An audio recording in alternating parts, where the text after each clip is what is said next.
চরম গরম মশলার ঝাঁজ। ঈদের এখনও ২ সপ্তাহের বেশি বাকি থাকলেও বাড়তি চাহিদাকে কেন্দ্র করে বেড়েছে প্রায় সব ধরনের মশলার দাম। বিপাকে পড়েছেন মধ্যবিত্ত আয়ের মানুষ। পাইকারি ও বিভিন্ন খুচরা বাজার ঘুরে দেখা গেছে সবচেয়ে বেশি দাম বেড়েছে এলাচের। এক মাসেরও কম সময়ের মধ্যে এলাচের দাম বেড়েছে 40%-এরও বেশি।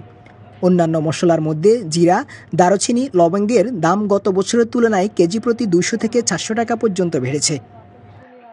বেসরকারি প্রতিষ্ঠানে চাকরি করেন জামিল হাসান। মশলা কিনতে এসে হিমশিমে পড়ে যান তিনি।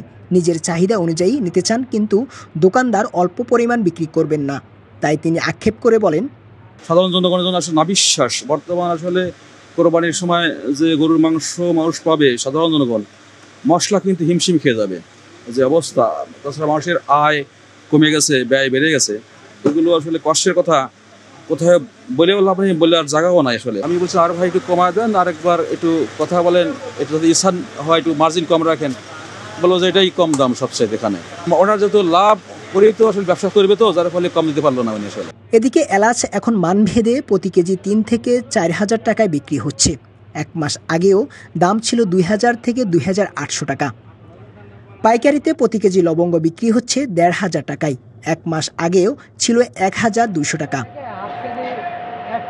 কেজিতে ১০০ থেকে ২০০ টাকা বেড়ে প্রতি কেজি গোলমরিচ বিক্রি হচ্ছে ৮০০ ও সাদা গোলমরিচ ১,১০০ টাকায়। জিরা এক মাস আগে ৫৮০ টাকা থেকে ৬২০ টাকায় বিক্রি হলেও এখন প্রতি কেজি ৭৫০ থেকে ৯০০ টাকায় বিক্রি হচ্ছে।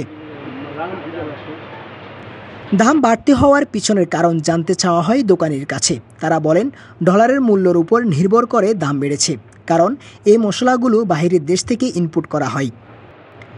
ঈদকে সামনে রেখে আরও দাম বাড়তে পারে কিনা এমন প্রশ্নে দোকানি বলেন, তুলনামূলক জিরার দাম আর এলাচের দামটা একটু বাড়ছে। কয়েকদিন আগে জিরা ছিল, যে জিরা ছিল ৬৩০-৪০ টাকা, সেই জিরা এখন আবার ৭০০ টাকা হিসাবে। ৬ মাস আগে যে এলাচি ছিল আপনার ১৩০০-১৪০০ টাকা, সেই এলাচ এখন ৩২০০ টাকা। অনেক দাম বাড়তি এলাচি। গত সপ্তাহ থেকে এই সপ্তাহের ভিতরে বাড়ে নেই, কিন্তু ২-১ সপ্তাহ আগে বাড়ছে।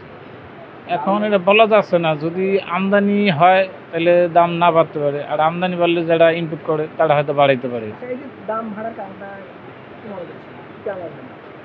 বাড়ার কারণ হচ্ছে চাহিদা অনুযায়ী। এখন আমাদের মনে করেন মাল আমরা অ্যাভেলেবেল পাচ্ছি, অ্যাভেলেবেল আমরা বেচতে পারতেছি। আবার যখন মনে করেন মাল একটু শর্ট হবে, তখন হয়তো আমরা যারা পাইকারি কিনি তারা হয়তো দাম যদি বাড়ায়, তাও বাড়বো।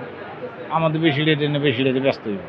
আচ্ছা, আলহামদুলিল্লাহ মোটামুটি ভালোই, খারাপ না। সেহেতু সামনে কুরবানি যাচ্ছে, বিক্রি মোটামুটি ভালোই আছে। টিসিবির তথ্য অনুযায়ী গেল এক বছরে গড়ে প্রতি কেজি মশলার দাম বেড়েছে ৩৩%। সবচেয়ে কম ১১% দাম বেড়েছে দারুচিনির। লবঙ্গে ১৭, ধনিয়ায় ৫২, তেজপাতায় ৫২%, সবচেয়ে বেশি ৬১% বেড়েছে এলাচে। ক্রেতাদের অভিযোগ, বাজারে সরকারের কোনো ধরনের তদারকি নেই, যার ফলে ব্যবসায়ীরা বিভিন্ন অজুহাত সামনে রেখেই তারা তাদের মতো করে দাম বাড়াচ্ছে। অতি কিছু মুনাফালোভী ব্যবসায়ীর কারণে আজ বাজারটা সরকারের নিয়ন্ত্রণের বাহিরে। Mirajuddin, daily post, Dhaka.